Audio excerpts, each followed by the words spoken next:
Hi, and welcome to another video by Jim the Car Guy. Today's topic, we're going to talk about what's going on with the dealerships, and I'm sure I'm going to get a lot of controversy on this particular subject from a lot of people that I know. But I just wanted to cover this because we had a situation where a customer, a very good friend of mine, came into my shop, and they bring the vehicle into me, and it was covered by a warranty. I should say it was covered by a recall. I had to go back to the dealer for a recall. Now, the vehicle was bought at a dealership, and the customer elected to buy one of these certified pre-owned vehicles that this particular dealership offered. Now, I will tell you this vehicle, it is a Subaru, just so you know. Now, I like Subarus. They're very good vehicles, but the customer bought this vehicle from the Subaru dealer, paid extra for it because it was a certified pre-owned vehicle, and it was bought further away. And they get a notice saying that the vehicle is recalled and it needs to go back to a dealership to have the repair taken care of. The repair was something with the air conditioner compressor. I didn't see the recall, but this is what they told me on the phone. So they took the vehicle back to a different dealership that they bought the vehicle from. The dealership took a look at it, looked the car over, and said, yeah, this compressor needs to be replaced. It's under warranty, so therefore there'll be no cost to you. But you know, this car was in a really bad accident, and it was hit in the front, and it was hit in both doors. So it was a major hit. Now, again, I didn't see underneath the vehicle myself. I'm just going by what I was told by my customer and what the dealer had told them. So the customer gets the paperwork out from the dealership that they bought the car from, and sure enough, on the paperwork it says that it's a clean history.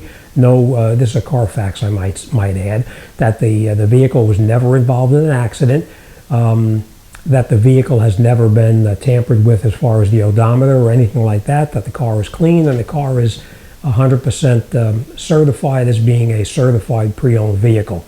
And when the customer calls the dealership that they bought the vehicle from, the dealership at that point says that they don't know what happened with it. The vehicle came from out of state. It was transferred into them, and they sold the vehicle. The person who looked at it at the second dealership said that they can tell by looking at the front of the vehicle that the nose has been changed, the hood has been changed, and the doors that don't line up, they don't even open up correctly, so that there was a major issue with the vehicle. So she did call the person that they bought the vehicle from, who of course was going to promise to call them back within a day or two, and after about a week they still haven't called her back. And of course, she's very disturbed about it. You pay extra money for the certified pre-owned, and it's not living up to what it's supposed to be.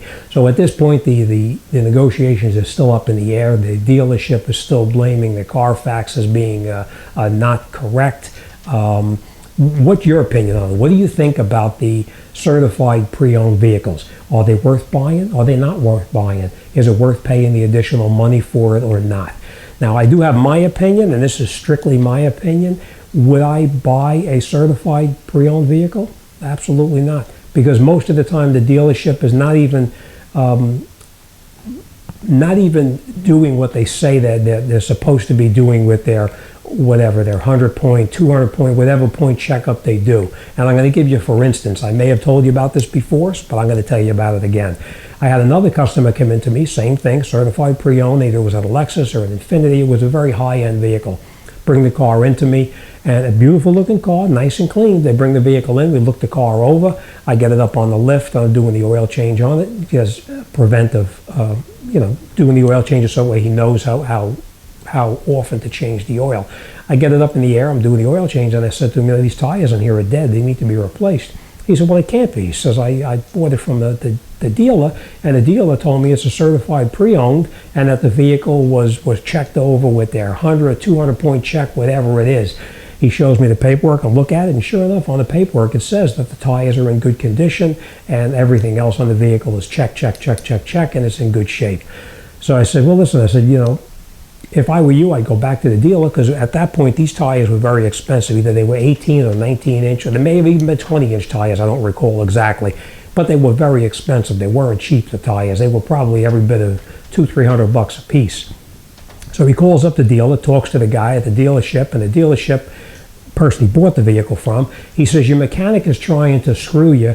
There's nothing wrong with those tires. They're perfectly fine. There's nothing wrong with them.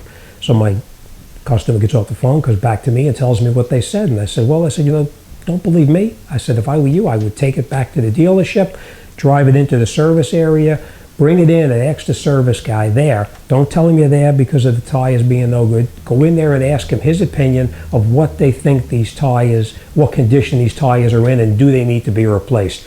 Well, my friend takes the vehicle up there. He brings it up. Sure enough, he goes into the service area. Goes into the service area, talks to the guy. The guy comes out, looks at the tires, and he said, oh, these tires are dead. They got to be changed. You need all 4 tires on here. He goes back in to talk to the salesperson he bought the vehicle from. He brings him outside, says to the service writer, and he says to the guy who he bought the vehicle from in the sales department, he said, you two need to talk because you're telling me the tires are good and you're telling me the tires are no good. Who's right and who's telling me a story? So after a long to-do with the owner of the company and the salesperson and the other guy, they agreed to give him 2 tires instead of all 4. And the reason they said that they weren't even going to, they told him they weren't going to do anything, but out of the kindness of their heart, they were going to go ahead and they were going to replace 2 of the 4 tires at their cost, and he had to pay for the other 2 tires out of his pocket because they said that the certified pre-owned does not cover tires. And that's only one of the many things that come into my shop all the time, and I discuss it with customers. Is it worth buying the certified pre-owned? What's your opinion on it? Let me know. I'm going to actually, under the community tab, I'm going to put a poll underneath the community tab, and I'm going to get your opinion on what you think the certified pre-owns or these warranties are really worthwhile or not.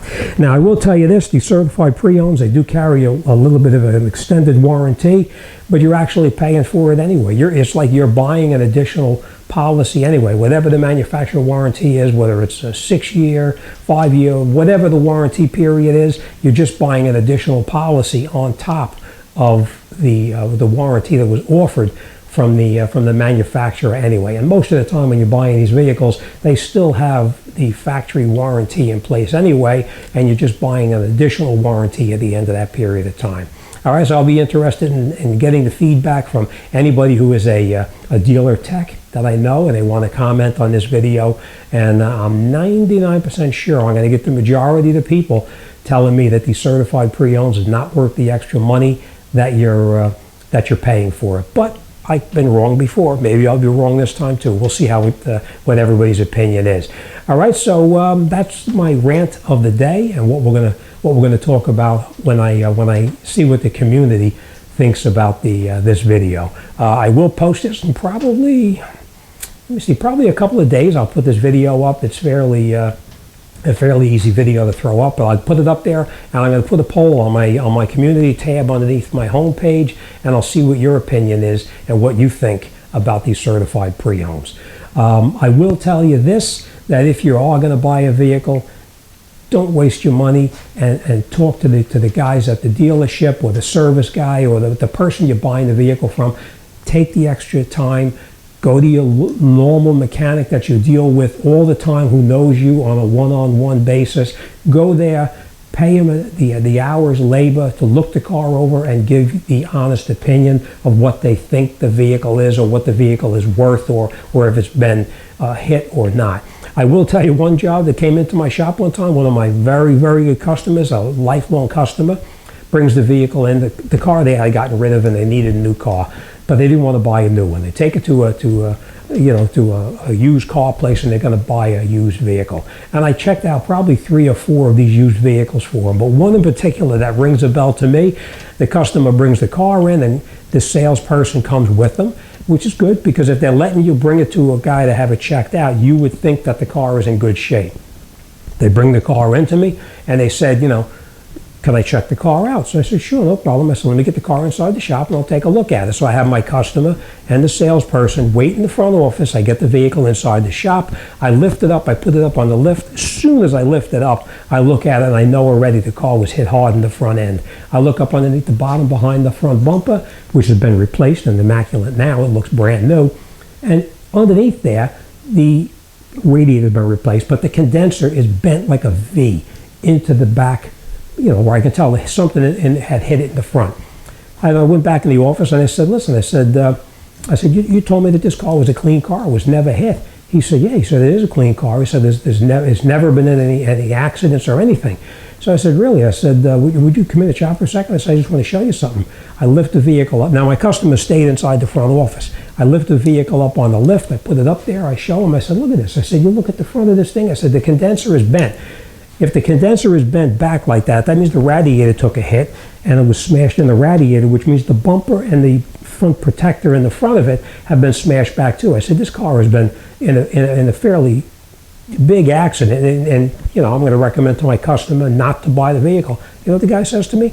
He said it would be worth, now this is just me and him standing there, he says to me, it would be worth your while if you would tell your customer that this vehicle is a nice clean car and you would recommend to buy the vehicle from us. I'll take care of you. I said, are you kidding me? He said, no. He says, I'll take care of you if the customer buys the vehicle. I said, really? He says, stay right here a second. Let me just go outside and I'm going to tell my customer what I think about this car. I went outside and I told the customer exactly what he had just told me, and the customer hit the roof. Needless to say, they did not buy that car. And, so the point I'm making is that go to your trusted mechanic, because to me, if the guy threw me $100, $200, $300, even if he threw me $500, it wouldn't make any difference. To me, my reputation is more important than the money that flea bag was going to give me. So take it to your mechanic. Pay him a few dollars to check it out, scan it to make sure there's no codes in it, make sure that somebody just didn't get up underneath there and clear the codes out, make sure it's gone through the drive cycles and that everything has been completed, because as you know, when you clear a code out of a vehicle, you can clear it out, take it out and drive it. That check engine light may not come back on for a day, 2, 3 days down the road because it hasn't completed drive cycles. So it's very important that your mechanic check it, make sure it's gone through drive cycles and everything is complete. I can't tell you how many cars I've gotten into my shop to look at for a customer, throw the scanner on it, take a look at it, and sure enough, there it is. Some of the stuff is complete, but the majority of them, such as the catalytic converter, the evap system, and such, have not been completed, and therefore, if it's not complete, you don't know if the converter is good, you don't know if there's an evap leak, you don't know if any of that stuff. So pay the few dollars, have your mechanic take a look at it, and believe me, you will be very happy and you're not going to have a problem. Most of the time, anybody like myself who's been in the business, you can walk up to a vehicle, you can look at the vehicle, and just by looking at the body lines around the vehicle and the condition of the paint and the waves down on the side of it, usually just by eyeballing it, you can tell if the vehicle was hit. I had one car come into me one time where a customer went out and bought the vehicle. They bring the vehicle into me, they check the thing out. I looked the vehicle over and I said to him, listen, Joe, I said, you really don't want this car. It was a truck, an SUV, it was. Brings the vehicle, check it out, I look it over, and I said, this thing is in really bad shape underneath here. It's not really worthwhile. Now, it was a very inexpensive vehicle. It wasn't very expensive. I look it all over and I said, you really don't want to buy this vehicle. This thing has been, around the block. The mileage on it, I don't think the mileage is correct. I think that somebody has been playing with the odometer, and I wouldn't take a chance on it. And that's it. He leaves. About a week later, he comes driving into my shop. He says to me, hey, can you check this out for me? So the check engine light came on. And I walk outside, and what do you think it is? It's the vehicle that I just told him not to buy. I said to him, Joe, I said, what was going on? I told you not to buy this vehicle. It was in really bad shape. He said, oh, the guy made me such a deal. He says, I couldn't pass it up. He said, he cut the price in half and sold me the car for half of what they were asking for it. I said, yeah, he cut it in half because the vehicle was in bad shape, needed a ton of work. It's been probably rolled back, who knows how many miles. So after a long, drawn-out process of having problems with the vehicle, he practically every week is into me with a different problem. He finally gets fed up and he says, I've had it. So I'm going to do a Carfax on it, and I'm going to check it myself and see if this is accurate. He goes and he pays for the Carfax, gets the Carfax back, he brings it into me, shows it to me. Not once was it tampered with, it was twice that they rolled back the odometer on it. So the vehicle probably had over 300,000 miles on it, and I think it was like an Isuzu or something like that. It was a really not a very good vehicle at that point anyway, or actually when it was brand new it wasn't a good vehicle. But anyhow, he goes back down to the dealership that he bought the car. Now this is not the new car dealer, but the new car dealer had their used car lot right next door, so it was still the same dealership. He goes in, he talks to the guy. He says to him, listen, he says, I want my money back. He says, you guys screwed me. He says, you told me this car had X amount of miles on it. And he says, I did an odometer check on this, and this vehicle has been clocked not once, but twice. So the guy goes back, he talks to the guy in the back, he comes back out, he says, well, he says, there's really nothing we can do. He says, you bought the vehicle and you had it checked out and you decided to buy the vehicle, we're not going to do anything. And my customer says to him, well, he said, you know what, you lied to me. He said, you know, I got this vehicle, you gave me this odometer statement saying that the odometer statement is X amount of miles on it. You lied to me and it's not accurate. He said, I'm going to contact my lawyer and sue you. You know, their response was, go ahead, sue us. It doesn't really matter because our lawyer will talk to your lawyer and work out the details. The customer we got the car on trade-in from signed an odometer statement saying that the mileage on the vehicle was correct. So the dealership pushed off the problem to the previous owner, saying that the previous owner had lied to them and they were just a messenger of telling the people what that previous owner had told them. The point I'm making is that don't trust anybody when it comes to spending your hard-earned money. Do a little bit of research. You may not want to spend $100 or $200 to have it checked out, but believe me, in the long run, you're going to save money and you're going to have a vehicle that's going to last you a long time. I will put in the community section of my channel. I'm curious what your opinion is, and we're going to talk about this at a later date. All right, as always, thanks for watching. Go home and take it easy. I'm getting in my car and getting out of here. All right, thanks for watching. I'll see you guys on the next one.